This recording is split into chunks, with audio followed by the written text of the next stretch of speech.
வணக்கம். நீங்கள் இணைந்திருப்பது உதயன் டிஜிட்டல் வலையொலியின் பிரதான செய்திகளுடன். செய்தி தொகுப்பு உதயன் டிஜிட்டல் செய்தி பிரிவு. செய்திகளுடன் இணைந்திருக்கும் நான் லிஷா தரணீஸ்வரன். செம்மணி சிந்துபாத்தி மயானத்தில் தற்போது அடையாளம் காணப்பட்டுள்ள மனித புதைக்குழி போன்று ஏராளமான புதைக்குழிகள் செம்மணியில் இருக்க வாய்ப்புள்ளது என்று காணாமல் ஆக்கப்பட்டோரின் உறவுகள் தெரிவித்துள்ளனர். செம்மணியில் நேற்று இடம்பெற்ற போராட்டத்தின் பின்னர் இது தொடர்பில் அவர்கள் மேலும் தெரிவிக்கையில், போர் நடந்த கடந்த காலங்களில் செம்மணி முழுவதும் பலர் கொல்லப்பட்டு புதைக்கப்பட்டுள்ளனர். கிரிசாந்தி குமாரசுவாமியின் கொலை தொடர்பாக நீதிமன்றங்களில் இடம்பெற்ற வழக்குகளிலும் காணாமல் ஆக்கப்பட்டோர் தொடர்பாக ஆணைக்குழுக்களுக்கு அளிக்கப்பட்ட சாட்சியங்கள் இந்த விடயங்கள் குறிப்பிடப்பட்டுள்ளன. எனவே செம்மணி சிந்துபாத்தி இந்து மயானத்தில் தற்போது மேற்கொள்ளப்படும் அகழ்வு நடவடிக்கை ஒரு தனிப்பட்ட சம்பவமாக அல்லாமல் பெருமளவிலான அட்டூழியங்கள் இடம்பெற்ற தரவுகளை வெளிக்கொண்டு வரும் முக்கியமான வழியாக காணப்பட வேண்டும். செம்மணியின் பல்வேறு பகுதிகளில் இவ்வாறு வெவ்வேறு மனித புதைக்குழிகள் இருக்கலாம் என நாம் நம்புகின்றோம் என்றனர். யாழ்ப்பாணம் தையட்டியில் சட்டவிரோதமாக அமைக்கப்பட்டுள்ள திசவிகாரையில் வழிபாட்டு நடவடிக்கைகளுக்காக ஆயிரக்கணக்கான சிங்கள மக்களை கொண்டு வருவதற்கு தெற்கில் முயற்சிகள் இடம்பெற்று வருவதாக நம்பகரமாக அறிய முடிகின்றது. எதிர்வரும் 10ஆம் திகதி பௌர்ணமி தினத்தன்று திசவிகாரையில் வழிபாடுகள் இடம்பெற உள்ளன. அந்த வழிபாடுகளுக்காகவே ஆயிரக்கணக்கான சிங்கள மக்களை கொண்டு வருவதற்கு நடவடிக்கை எடுக்கப்பட்டுள்ளது. வாட்ஸ்அப் மற்றும் பேஸ்புக் தளங்கள் மூலம் தகவல்களை வழங்கி ஆட்களை திரட்டும் பணியில் சில சிங்கள கடும்போக்கு செயற்பாட்டாளர்கள் ஈடுபட்டுள்ளனர் என்றும் தெரிய வருகின்றது. திசவிகாரை காணிகள் தொடர்பான போலியான தகவல்களை வழங்கியே இந்த ஆட்சேர்ப்பு நடவடிக்கையில் அவர்கள் ஈடுபட்டுள்ளனர் என்றும் இதன்போது சுட்டிக்காட்டப்பட்டுள்ளது. மேலும் சட்டவிரோதமாக அமைக்கப்பட்டுள்ள திசவிகாரையை அகற்ற கோரியும் விகாரை அமைந்துள்ள காணி மற்றும் அதனை சூழவுள்ள காணிகளை காணி உரிமையாளர்களிடம் மீளவும் வழங்குமாறு வலியுறுத்தியும் ஒவ்வொரு பொசன் தினத்தன்றும் தமிழர்கள் போராட்டங்களில் ஈடுபட்டு வருகின்றனர் என்பதும் குறிப்பிடத்தக்கது.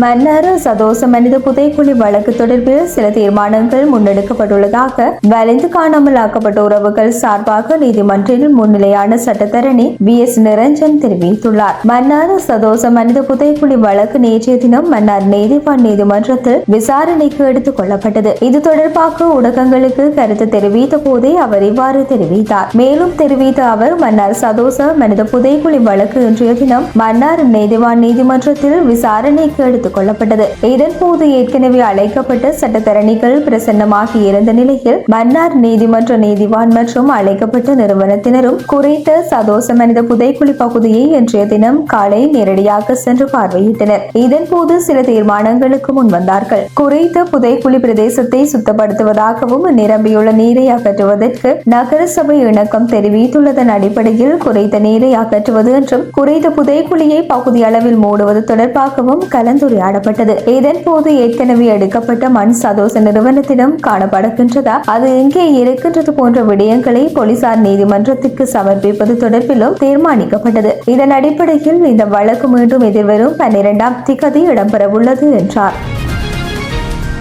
அண்மையில் இலங்கைக்கு கொண்டு வரப்பட்ட சர்ச்சைக்குரிய 300 கொள்கலனில் இருந்த பொருட்கள் விடுதலை புலிகளின் தலைவர் பிரபாகரனுக்கு சொந்தமானவை. அந்த கொள்கலனில் ஆயுதங்கள் உள்ளிட்ட பொருட்களே இருந்துள்ளன. 2009க்கு முன்னர் பிரபாகரன் நாட்டுக்கு கொண்டு வருவதற்கு முயற்சித்த பொருட்கள் தாய்லாந்தில் இருந்ததாகவும் அவையே தற்போது நாட்டுக்கு கொண்டு வரப்பட்டுள்ளதாக யாழ் மாவட்ட சுயேட்சை குழு உறுப்பினர் ராமநாதன் அர்ஜுனா தெரிவித்தார். நாடாளுமன்றத்தில் நேற்று நடைபெற்ற தேசிய போக்குவரத்து ஆணைக்குழு திருத்த சட்டவரைவு மீதான விவாதத்தில் உரையாற்றும் போது அவர் இதனை தெரிவித்தார். அவர் மேலும் உரையாற்றுகையில், தேர்தல் காலத்தில் பிரபாகரனின் சிலையை அமைப்பதாகவும் பிரபாகரன் கடவுள் என்றும் ஆளும் தரப்பால் பாடலும் உருவாக்கப்பட்டது. அந்த பாட்டு என்னிடம் உள்ளது, வேண்டுமென்றால் அதனை சபையிலும் சமர்ப்பிக்கலாம். மக்களின் வாக்குகளை பெற்றுக் கொள்வதற்காக இவ்வாறு கூறினார். அத்துடன் பிரபாகரனின் அம்மாவின் பேரில் ஜெட்டி ஒன்றை அமைப்பதாகவும் அந்த பாடலில் கூறினார். அந்த அளவுக்கு பொய்களை கூறினர். இதேவேளை 3 மாதங்களுக்கு முன்னர் 300 கொள்கலன்கள் தொடர்பான கதைகள் கூறப்பட்டன. இப்போது இது தொடர்பில் கூறுவதால் எனக்கு சூடுகள் படலாம். ஆனாலும் இதனை கூறியாக வேண்டும். அதாவது தேர்தலுக்கு முன்னர் ஜனாதிபதி ஜெர்மனிக்கு சென்றிருந்தார். அங்கே புலம்பெயர்ந்தோரை சந்தித்தார். அங்கே இந்த நாட்டில் செய்ய முடியாதவற்றை செய்ய முடியும் என்ற வாக்குறுதிகளையும் வழங்கினார். அத்துடன் தாய்லாந்தில் இருந்த கொள்கலனில் இருந்த பொருட்கள் பிரபாகரனுடையது. 2009க்கு முன்னர் பிரபாகரன் கொண்டு வருவதற்கு முயற்சித்த பொருட்கள் தாய்லாந்தில் எஞ்சியிருந்து அதனை குமரன் பத்மநாதன் ஊடாக இப்போது இவர்கள் கொள்கலன் ஊடாக இங்கே கொண்டு வந்துள்ளனர் என்று மக்கள் மக்கள் கதைக்கின்றனர். என்னிடம்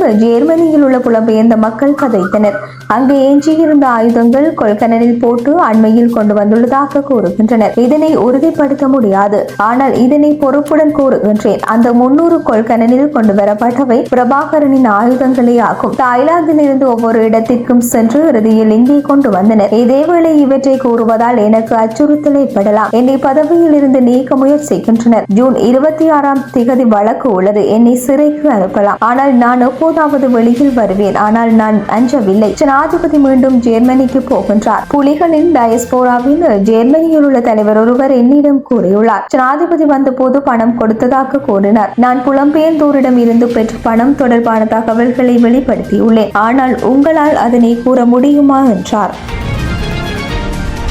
1988 ஆண்டின் 2ஆம் இலக்க மாகாண சபை தேர்தல் சட்டத்தை திருத்துவதற்கான தனிநபர் சட்ட வரைவை நாடாளுமன்ற உறுப்பினர் ராசமாணிக்கம் சாணக்கியன் நேற்றைய தினம் நாடாளுமன்றில் சமர்ப்பித்தார். இந்த சட்ட வரைவை நாடாளுமன்ற உறுப்பினர் நிசாம் காரியப்பர் வழிமொழிந்தார். இந்த தனிநபர் சட்ட வரைவு கடந்த மே மாதம் 16ஆம் தேதி வர்த்தமானியின் ஊடாக வெளியிடப்பட்டது. இதேவேளை தாமதமான மாகாண சபை தேர்தலை நடாத்துவதற்கு தற்போதுள்ள தடைகளை இந்த சட்டம் மூலம் நீக்கும் என்று எதிர்பார்க்கப்படுகின்றது.